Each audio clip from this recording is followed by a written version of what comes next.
guys, what's up? Let's add some light. It's a Chinchilla notebook here, and today's video is going to be on how to make a haystack to hold hay like that. And right now, Merlin's a little bit sleepy. He's kind of on his ledge. This is his favorite ledge to sleep on. So yeah, I don't want to disturb him, but I needed to do the intro. So basically, this video, I'm going to be showing you how to make a haystack that looks like this. I'm going to be sewing it by hand because I don't have a sewing machine and I prefer to do everything by hand. But you can do it whichever way. If you have a sewing machine, if you know how to use it, then great. That'll be much faster than by hand. But if not, then in this video, I'll be showing you how to do that. So it's really simple and really easy. And it was actually a requested video, so I wanted to get it done for you guys. And yeah, so let's just get right into the video. So for the supplies, you're going to need a scrap of fleece, and you can choose the size and the pattern and the color or whatever. It can be to your preference. Next, you're going to need a pair of scissors, a thread, and needle. So you're going to lay your scrap of fleece out like this, and mine is actually pretty big, as you can see. I chose to do it wide, and I'm going to align all the edges up together, and then I'm going to sew along this bottom over here.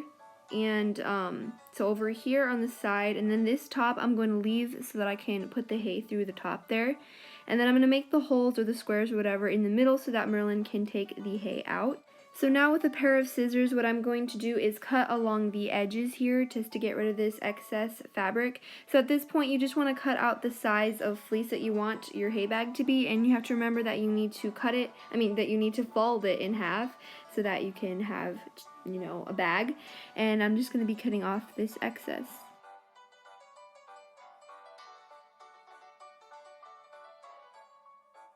Now comes the part when people are most confused about. So as you can see, there are two sides now, and this top half and this middle half, like the inside. So basically the top is the good part. You want that to be showing because it's nice, and the bottom part is like faded and lighter, and it's just not what you want showing. So what I'm going to do is turn it inside out so that the bad part of the fleece is facing outside and the good part is inside. And with other fabric you're using, it'll be the same. It just doesn't always only have to be fleece. So now I'm just going to be sewing along the edges. I'm going to be sewing along this edge here and this edge here. Then I'm going to be leaving this top open so that I can put hay through it.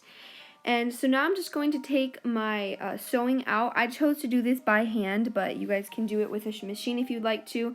So what I'm going to do with one end of the thread is knot it a couple times so that it doesn't come loose when we sew.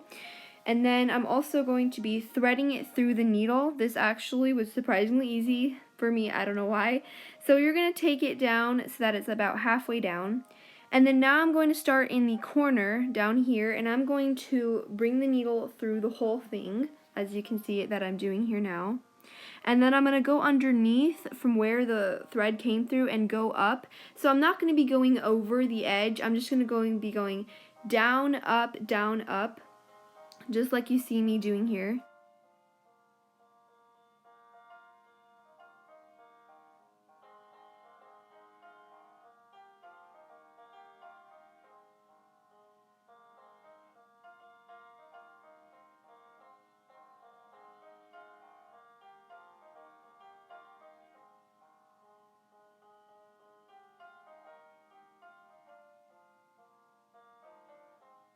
Now that I'm done sewing along all the edges, I'm just going to take the thread, and it got a little bit tangled so I had to push it up here, but basically I'm just going to cut off a little piece, but make sure it's not too little because then it's going to be hard for you to double knot it, and this is what you want to do now to knot it. This is very important. I recommend you guys do it a couple times to make sure that the seam doesn't come out, because the whole thread can just come out if it's too loose and not on tight enough. I'm going to be cutting it with my scissors down to a good size so that it doesn't just stick out and Merlin gets a hold of it. And so now that we're done, this is the finished product, and we're going, actually it's not completely finished, we're going to turn it inside out now, or as you might say, right side out, so that the good, soft, nice part of the fleece is facing out. Like I said, if you have other fabric, it's going to be the same. You want the good side to be out now.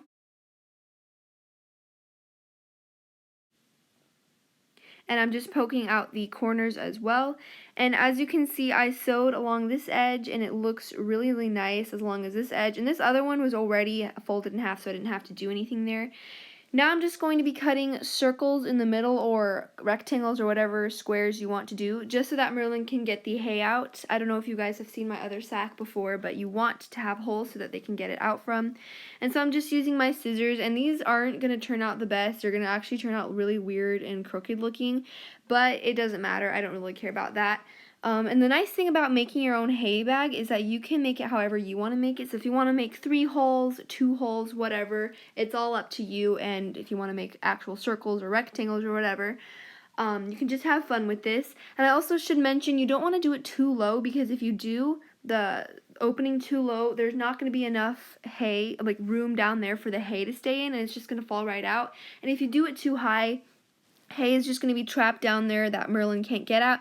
So just try to do it as much as you can in the middle so that it's nice and easy for your chinchilla or your guinea pig or rabbit to get to. So this is the finished product.